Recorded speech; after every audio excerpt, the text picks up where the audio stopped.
हुई थी धर्म सभा, जिसमें बहुत साधु संत आए हुए थे और धर्म की चर्चा हो रही थी। काफ़ी बड़े-बड़े ऋषि मुनि, काफ़ी बड़े-बड़े पूजनीय, काफ़ी पोचे संत लोग वहाँ बैठे थे और उनके शिष्य, उनके अनुयायी भी वहाँ थे। धर्म सभा मतलब समझो कि जैसे अगर मैं आपको आज के सांसारिक युग में अगर मैं डिस्क्राइब करूँ, तो हिंदुस्तान में केवल एक ही सुप्रीम कोर्ट है ना, तो ऐसा सुप्रीम कोर्ट समझो, धर्म सभा। तो उसमें जो बड़े-बड़े संत ऋषि मुनि जो थे, वो बैठ के धर्म की चर्चा कर रहे थे और उसमें सबको जाना, सबको बैठना संभव नहीं होता है। गिने-चुने लोग बैठ पाते हैं, गिने-चुने लोग सुन पाते हैं, जो उस उपाधि के हों, उस तक पहुँचे हुए हों और उनके शिष्य भी साथ में रहते हैं सुनने वाले। उस चर्चा में शामिल होते हैं कई लोग, जो संतों में, धर्म सभा में। तो वहाँ जो धर्म सभा चल रही थी, चर्चा चल रही थी, तो चर्चा होते शुरू हुई, तो थोड़ी देर हुई थी दोपहर या शाम तक दोपहर तक थोड़ा हुई थी अभी। तो इतने में वो भालू के आकार के बंदर, भालू भी नहीं बोलेंगे, थोड़े बड़े बंदर, ऐसे एक आया और आके बैठ गया सभा में, थोड़ा थोड़ा हट के थोड़ा बैठा, बिल्कुल पास नहीं बैठा, हट के बैठा। और ये लोग संतों ने देखा कि वानर आए हैं और वो भी बैठ के सुन रहे हैं, चर्चा सुन रहे हैं, तो इन्होंने भी कुछ नहीं किया। भैया वो आके सुन रहे हैं, ऐसा आगे उत्पात नहीं कर रहे हैं, हुड़दंग नहीं कर रहे हैं, शोर नहीं मचा रहे हैं और आगे परेशान नहीं कर रहे हैं, सुन रहे हैं कथा, चर्चा सुन रहे हैं तो सुनने दो उनको। तो ऐसा करते-करते पहले 1 आए, फिर 2 आए, 3 आए, ऐसे करते-करते वहाँ पे शाम होने से पहले-पहले 50 ऐसे वानर, मतलब पुष्ट-पुष्ट बड़े वानर थे, जो देखने में लगे जैसे भालू हैं, भालू नहीं थे पर वानर थे, बड़े थे वो। वो आए और चर्चा में शामिल हो गए। कुछ बोला नहीं। संत लोग आपस में धर्म सभा में चर्चा चलती रही। अलग-अलग विषयों पे अलग-अलग संवाद होते रहते हैं, धर्म चर्चा होती रहती है। वो बहुत गूढ़ विषय रहते हैं। तो जब उन्होंने देखा संतों ने कि ये भी बैठे हुए हैं, सुन रहे हैं अच्छे ध्यानपूर्वक, एकाग्रता से सुन रहे हैं।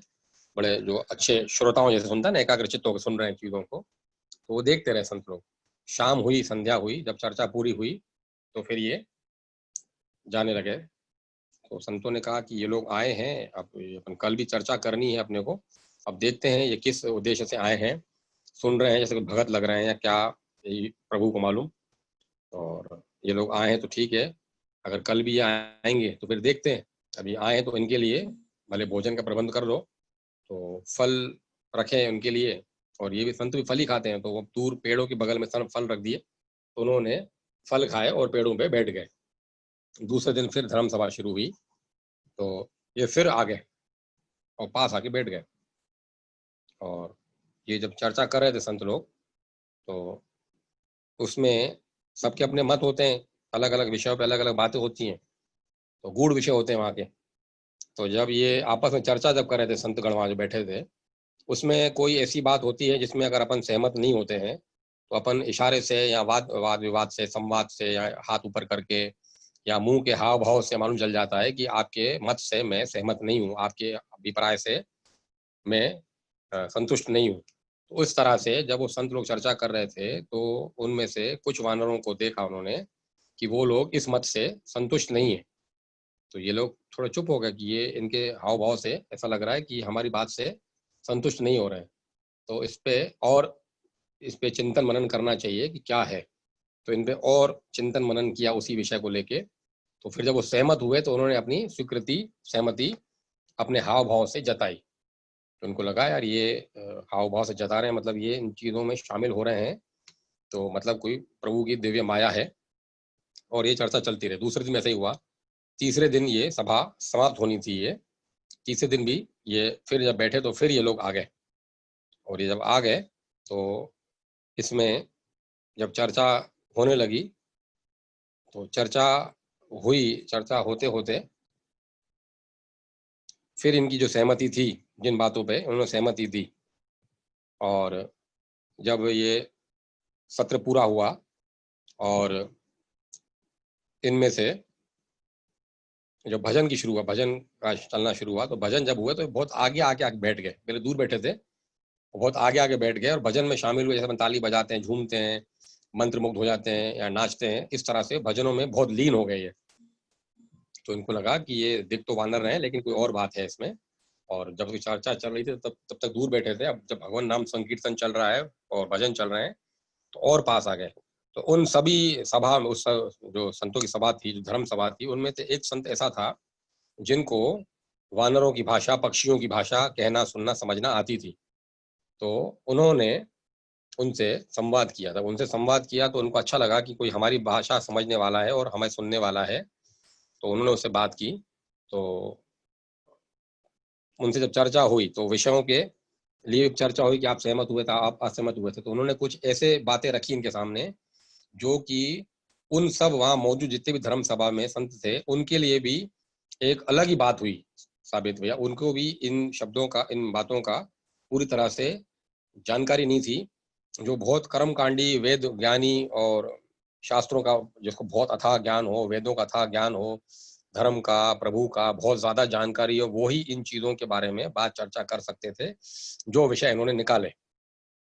तो इन विषयों पे चर्चा होना शुरू हुई, फिर चिंतन मनन होना शुरू हुआ। जो संत लोग बैठे थे उन्होंने बताया कि ये ऐसा बोल रहे हैं, तो वहां से जवाब उन्होंने दिया। फिर उन्होंने पूछा कि इसका जवाब क्या है। तो जो बीच में एक मध्यस्थ थे, जिनको जो संवाद करवा रहे थे दोनों के, जो मीडिएटर थे, जो ट्रांसलेटर थे, जो यहाँ की बात वहाँ, वहाँ की बात वहाँ कर रहे थे, तो ये सब लोग सुन के हैरान हो गए कि इनको इतना गूढ़ ज्ञान है, इतना अथाह ज्ञान है कि जिन चीजों के, जिन विषयों में हम अनभिज्ञ हैं, जिनके बारे में हमें पूर्णतः मालूम नहीं है, और उन विषयों की चर्चा हमसे कर रहे हैं। हमें भी बहुत चीज सीखने समझने को मिली। ये सत्र जैसे खत्म हो रहा था तीसरे दिन, तो ये चर्चा चली। तो चर्चा चलते चलते 25 दिन वो सत्र चला। वो उनको ऐसे गुण ज्ञान, ऐसे छुपे रहस्य ईश्वर के बारे में, धर्म के बारे में, शास्त्रों के बारे में, विधि विधानों के बारे में, कर्मकांड के बारे में, अध्यात्म के बारे में बहुत बहुत गूढ़ ज्ञान दिया। जैसे अभी गुरु अपने शिष्यों को ज्ञान देता है, उस तरह के उनको काफी ज्ञान मिला। और काफी चर्चाएं, परिचर्चाएं चलती रही। सत्र काफी लंबा चला। फिर अंततः इन्होंने, सब संतों ने पूछा कि आप लोग कौन हैं, आप अपना परिचय दीजिए। तो बोला परिचय जान के क्या करोगे, सत्र जिस हेतु था वो हेतु अपना पूरा हुआ, सत्र पूरा हुआ। बोला हम फिर भी जानना चाहेंगे, इच्छा है हमारी, हम जानने की आप कौन है। बोला अगर इच्छा है जानने की तो यहाँ पे जितने संत मौजूद हैं उनमें से एक का शिष्य है जो हमें पहचान गया कि हम कौन है। तो सब विस्मित हो गए, ये कैसे हो सकता है कि हमें पता नहीं, हमें आश्चर्य हो रहा है कि ये कौन है, और हमारे इन यहाँ जितने भी संत मौजूद हैं उनके एक शिष्य को मालूम है ये कौन है। तो बोला, फिर ऐसे अनाउंसमेंट किया गया, उद्घोषणा की गई कि बताइए किसको जानकारी है। तो किसी ने सर ऊपर नहीं किया, सबने सर नीचे रखा। तो फिर ये ही जो वानर रूप में थे, ये वहाँ एक के पास गए, इनका जो इनका सर नीचे था, बोला इनका सर ऊपर किया, बोला इसको मालूम है हम कौन है। बोला आपको मालूम है ये कौन है। बोला हाँ मुझे मालूम है। तो बोला आप बताएंगे। बोला अगर इनको आपत्ति नहीं होगी तो मैं बता दूंगा आपको। तो बोला अभी नहीं बताओ, हम यहाँ से जाएं फिर बात बताना, हमारी मौजूदगी में नहीं। फिर सत्र पूरा हुआ, ये सब लोग चले गए वहां से। फिर पूछा कि आपको बताने में आपत्ति तो नहीं, आपको इतराज तो नहीं, बताओगे आप हमें। बोला नहीं, मेरी आपकी इच्छा हो तो बता दीजिए। बोला नहीं मेरी इच्छा नहीं है। तो वहाँ पे क्या बड़ी मर्यादाओं का पालन किया जाता है। अगर किसी की इच्छा नहीं है तो जबरदस्ती वाला काम नहीं होता वहाँ पे। ठीक है, ठीक है आज इच्छा नहीं है, जब भी आपकी इच्छा हो तो बता देना। उत्सुकता बहुत सब में बनी हुई थी जानने की। एक दिन, 2 दिन बीत गया। 2 दिन बाद फिर उनसे पूछा कि अब आपकी इच्छा हुई बताने की। बोला नहीं मेरी इच्छा नहीं है। तो फिर जब वो चले गए, इच्छा नहीं हुई, तो इन्होंने ही अपने तपोबल से, योग बल से और तप की शक्ति से जानना चाहा कि वो कौन थे। तो वो जानने के बाद फिर वो अपने शिष्य के पास आए, बोला मैं तो जान गया वो कौन थे। तो ये जब उन्होंने कहा तुमने बताया नहीं, इसमें छुपाने वाली तो बात थी नहीं जो तुमने छुपाई हमसे। तो जब ऐसा कहा तो उनकी आंखों में आंसू आ गए, जिनको बात मालूम थी। बोला ये जो आए थे इनमें से कुछ मेरे पूर्वज थे, और ये ज्ञान में बहुत ज्यादा आगे थे। जब अपने गुरु के यहाँ ज्ञान अर्जित कर रहे थे, मतलब ज्ञान की प्रतिमूर्ति थी। मतलब ज्ञान की प्रतिमूर्ति, समझ रहे हैं आप, कि जो कोई सामने है उसके जैसा ही वैसा बन जाए। मतलब वेदों की प्रतिमूर्ति, ज्ञान की प्रतिमूर्ति, भगवत कथाओं की प्रतिमूर्ति, भगवान की लीला की प्रतिमूर्ति, हर चीज की जानकारी उनको हो चुकी थी उस जीवन में। तो इतना ज्यादा ज्ञान अर्जित करने के बाद, इतने दिव्य अपने स्थान पे पहुंचने के बाद, उच्च कोटि तक पहुंचने के बाद भी इनके मन में थोड़ा सा अहंकार आ गया था अपने ज्ञान को लेकर। ऐसा कोई पाप नहीं किया था उन्होंने, तो गलत काम नहीं किया था उन्होंने, ना ही कोई गुरु की बेअदबी की थी या गुरु की आज्ञा की अवहेलना की थी। केवल उस ज्ञान का इनको अहम भाव, अहंकार भर आ गया था। तो प्रभु को अहंकार बिल्कुल पसंद नहीं है। भगवान को अहंकार तृण मात्र भी पसंद नहीं, किसी के अंदर अहंकार आ जाए। तो जब चर्चा हुई कि आप इतना जान चुके हैं, आप क्या करें? तो बोला लेकिन आपको तो अहंकार है, ये चीज प्रभु को पसंद नहीं, आपको पसंद नहीं। जब चर्चा प्रभु से हुई या गुरु से इनकी हुई तो बोला ये आपके अंदर अहंकार है। तो इन्होंने स्वेच्छा से फिर ये बातें रखी कि आप कहाँ कहाँ जाना चाहोगे, क्या करना चाहोगे। तो उन्होंने स्वेच्छा से ये वाली योनि जिसमें हनुमान जी थे, हनुमान जी वाली ये योनि स्वीकार की, क्योंकि बंदर चंचल होते हैं स्वभाव से। तो ये जिनका चित्त चंचल था कि इतना सब जानने के बाद भी इनके अंदर चंचलता आ गई, अहंकार भाव आ गया। तो उस अहंकार को दूर करने के लिए, उस पाप को जो इनके अंदर जो एक थोड़ा दोष मात्र भी आ गया था, उसको दूर करने के लिए इन्होंने सहर्ष सहर्ष ये स्वीकार किया कि हमें वानरों की योनि मिले, फिर ये योनि से मुक्त होकर हम मनुष्य में जाएं, उसके बाद हमारी मुक्ति हो।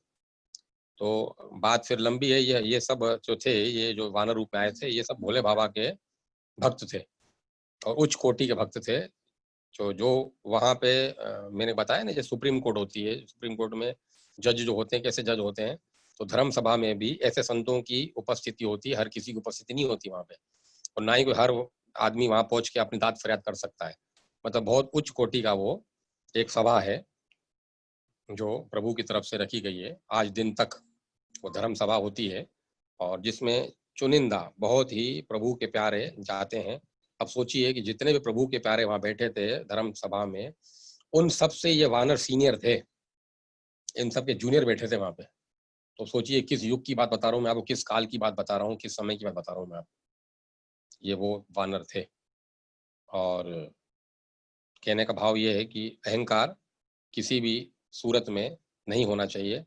अपन तो कुछ भी नहीं जानते, थोड़ा बहुत खाना पकाना जानते होंगे, थोड़ा बहुत लिखना पढ़ना जानते होंगे, थोड़ा बहुत कलाओं में, विद्या में, विधाओं में, गाने बजाने में, शास्त्रीय संगीत में, या क्लासिकल म्यूजिक में, या इंस्ट्रूमेंटल म्यूजिक में अपन जानते होंगे। तो फूल जाते हैं कि यार मेरे को इतना ज्ञान है। तो वो फूलो मत, फलो फूलो पर भूलो नहीं। भूलो मत कि देने वाला वही है, और उससे बड़ा कोई नहीं है। अपन तो कुछ भी नहीं है।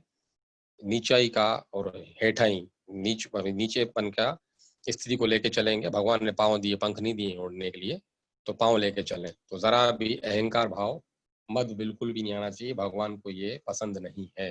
केवल कथा का सार मैं बताता हूँ आपको, तो उसमें सार निकाला करो। तो सार आज का ये रहा, ठीक है ना। तो अब आज के आनंद की जय, भोले बाबा की जय, शंकर शंभु हर हर महादेव, नर्मदे हर हर हर महादेव।